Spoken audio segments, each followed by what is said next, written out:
اللہ تعالیٰ کو یاد کرنا خوبصورت ترین کاموں میں سے ایک کام ہے، بہترین عبادات میں سے ایک عبادت ہے۔ قرآن پاک میں اللہ تعالیٰ اس کے بارے میں فرماتے ہیں وَلَذِكْرُ اللَّهِ أَكْبَرُ، اور اللہ کا ذکر بہت بڑا کام ہے، بہت اچھا کام ہے۔ حقیقت یہ ہے کہ انسان جس چیز سے محبت کرتا ہے اس کو ضرور یاد کرتا ہے، اس کا ذکر کرتا ہے، دل ہی دل میں بھی اور زبان سے بھی، کیونکہ جس چیز کی محبت انسان کے دل میں ہوتی ہے وہ چیز زبان پر آ کر رہتی ہے۔ یہ ہو نہیں سکتا کہ ہم اللہ تعالیٰ سے محبت کرتے ہوں، دل میں اس کو یاد کرتے ہوں، پھر زبان سے اس کا ذکر کرنا بھول جائیں۔ ذکر الہی تو بندہ مومن کی زندگی میں غیر محسوس طریقے سے شامل ہو جاتا ہے، اس کی اس طرح عادت ہو جاتی ہے کہ انسان اٹھتے بیٹھتے چلتے پھرتے تنہائی میں سب کے بیچ میں بیٹھ کر اپنے رب کو یاد کرتا رہتا ہے، دل ہی دل میں یا زیر لب وہ اپنے رب کو کسی حال میں بھی نہیں بھولتا۔ اور بھولے بھی کیوں؟ اس لیے کہ اس کی ذات پر رب کے احسانات ہر ایک سے بڑھ کر ہیں، اس کی نگاہیں ہر طرف رب کے کمالات دیکھتی ہیں، وہ ہر طرف رب کی نعمتوں کو دیکھ کر سرشار ہوتا رہتا ہے۔ وہ جس طرف بھی نظر اٹھاتا ہے وہیں اس کو رب کی قدرت اور تخلیق نظر آتی ہے، اپنے سامنے، دائیں بائیں، اوپر نیچے، ہر طرف زمین آسمان، جو کچھ بھی بنا ہوا ہے، جو کچھ بھی پھیلا ہوا ہے، وہ سب اس کے رب کا بنایا ہوا ہے، پھر وہ اس رب کو کیسے بھلا سکتا ہے؟ قرآن پاک میں اہل ایمان کو ذکر کرنے کی تلقین کی گئی ہے۔ اللہ سبحانہ وتعالیٰ فرماتے ہیں فَاذْكُرُونِي أَذْكُرْكُمْ، تم مجھے یاد کرو، تم میرا ذکر کرو، میں تمہیں یاد کروں گا۔ ایک اور جگہ پر فرمایا وَاذْكُرْ رَبَّكَ فِي نَفْسِكَ تَضَرُّعًا وَخِيفَةً وَدُونَ الْجَهْرِ مِنَ الْقَوْلِ بِالْغُدُوِّ وَالْآصَالِ وَلَا تَكُن مِّنَ الْغَافِلِينَ، اور اپنے پروردگار کو دل ہی دل میں عاجزی اور خوف کے ساتھ اور آہستہ آواز سے صبح و شام یاد کرتے رہو، اور دیکھنا غافل نہ ہونا، یعنی رب کی یاد سے کبھی بھی غفلت اختیار نہ کرنا۔ ایک اور جگہ پر فرمایا وَاذْكُرُوا اللَّهَ كَثِيرًا لَعَلَّكُمْ تُفْلِحُونَ، اور اللہ کا ذکر کرو کثرت کے ساتھ، بہت زیادہ۔ کیوں؟ لعلکم تفلحون، تاکہ تم فلاح پاؤ، کامیاب ہو جاؤ۔ اس سے پتہ چلتا ہے کہ اللہ تعالیٰ کو یاد کرنا کامیابی کی علامت ہے، اللہ کے ذکر میں کامیابی کی ضمانت ہے۔ مومن مردوں اور عورتوں کی صفت قرآن پاک میں یہی بیان کی گئی ہے کہ وہ بہت زیادہ اللہ کا ذکر کرنے والے ہوتے ہیں۔ سورۃ الاحزاب میں آتا ہے وَالذَّاكِرِينَ اللَّهَ كَثِيرًا وَالذَّاكِرَاتِ، اور اللہ کا ذکر کرنے والے مرد اور اللہ کا ذکر کرنے والی عورتیں جو کثرت سے اللہ کا ذکر کرتے ہیں۔ کثیرن اعد اللہ لہم مغفرۃ واجرا عظیما، اللہ نے ان کے لیے بخشش اور بہت بڑے اجر کا وعدہ کر رکھا ہے۔ اور پھر یہ کہ ذکر کرنے کے لیے کوئی خاص وقت مقرر نہیں، انسان ہر حال میں ذکر کر سکتا ہے، ہر وقت میں ذکر کر سکتا ہے۔ نبی صلی اللہ علیہ وسلم کے بارے میں آتا ہے کان یذکر اللہ فی کل احیانہ، آپ ہر وقت میں، یعنی ہر قسم کے وقت میں، دن میں یا رات میں، صبح میں یا شام میں اللہ کا ذکر کیا کرتے تھے۔ حدیث پاک میں آتا ہے، حضرت ابو موسیٰ اشعری سے روایت ہے مثل الذی یذکر ربہ والذی لا یذکرہ مثل الحی والمیت، رواہ البخاری۔ آپ صلی اللہ علیہ وسلم نے فرمایا اس شخص کی مثال جو اپنے رب کا ذکر کرتا ہے زندہ انسان کی طرح ہے، اور اس کی مثال جو اپنے رب کا ذکر نہیں کرتا مردہ شخص کی طرح ہے۔ گویا ذکر کرنے والا اور نہ کرنے والا، ان دونوں کے درمیان اتنا ہی فرق ہے جتنا ایک زندہ اور مردہ انسان میں فرق ہوتا ہے۔ اور یہ فرق کتنا بڑا ہے، یعنی انسان تو وہی ہوتا ہے، لیکن زندہ انسان میں اور مردہ انسان میں زندگی اور موت کا فرق ہے۔ بالکل اسی طرح جو شخص اپنے رب کو یاد کرتا ہے، اس کا ذکر کرتا ہے، اس کے اندر ایک زندگی ہے، اس کے اندر ایک خاص خوشی ہوتی، اطمینان ہوتا ہے، اور وہ جو نہیں کرتا اس کا دل مردہ ہوتا ہے، اس کے اندر زندگی کی کوئی امنگ نہیں ہوتی۔ ایک اور حدیث میں آتا ہے، نبی صلی اللہ علیہ وسلم نے فرمایا، اللہ تعالیٰ فرماتا ہے میں اپنے بندے کے خیال کے مطابق ہوتا ہوں یا خیال کے ساتھ ہوتا ہوں، جو خیال وہ میرے بارے میں رکھتا ہے میں اسی کے مطابق اس کے ساتھ معاملہ کرتا ہوں، اور میں اس کے ساتھ ہوتا ہوں جب وہ مجھے یاد کرتا ہے۔ گویا ذکر کرنے والے اللہ کی مدد کے مستحق ہوتے ہیں، یعنی اللہ ایسے بندوں کے ساتھ ہوتا ہے جو ذکر کرتے رہتے ہیں۔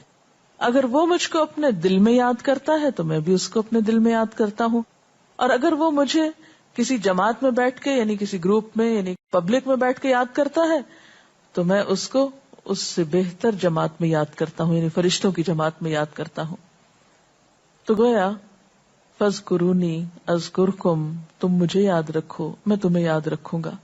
تو جو شخص بھی یہ چاہتا ہو کہ اللہ تعالیٰ اس کو یاد رکھے، اس کی مشکل میں اس کی مدد کرے، تو اس کے لیے کیا ضروری ہے کہ پھر وہ ذکر کرتا رہے۔ اور ذکر تمام عبادات کو خوبصورت بناتا ہے۔ مثلا روزہ رکھنا ایک عبادت ہے، لیکن جس روزے میں ذکر الہی ہو اس کا اجر و ثواب کئی گنا بڑھ جائے گا۔ حج ایک عبادت ہے بذات خود، حج کا سفر ایک عبادت ہے، لیکن اس سفر میں انسان اگر ذکر الہی کرتا رہے تو اسی حج کا ثواب کئی گنا بڑھ جائے گا۔ اور نماز تو سراسر ہے ہی اللہ کی یاد کا نام، اقم الصلاۃ لذکری، نماز قائم کرو میری یاد کے لیے۔ اللہ کے ذکر کا بہترین طریقہ ہے۔ ایک اور موقع پر آپ صلی اللہ علیہ وسلم سے جب یہ پوچھا گیا کہ سب سے اچھی نماز کس کی، سب سے اچھا روزہ کس کا، سب سے اچھا حج کس کا، سب سے اچھا مجاہد کون، تو آپ صلی اللہ علیہ وسلم نے ہر بار یہی جواب دیا کہ جو اپنے ان کاموں میں ذکر الہی کثرت کے ساتھ کرے۔ اور ذکر کرنے والے ہر میدان میں آگے نکل جاتے ہیں۔ حدیث پاک میں آتا ہے نبی صلی اللہ علیہ وسلم نے فرمایا مفردون سبقت لے گئے۔ لوگوں نے پوچھا کہ یہ مفردون کون ہیں؟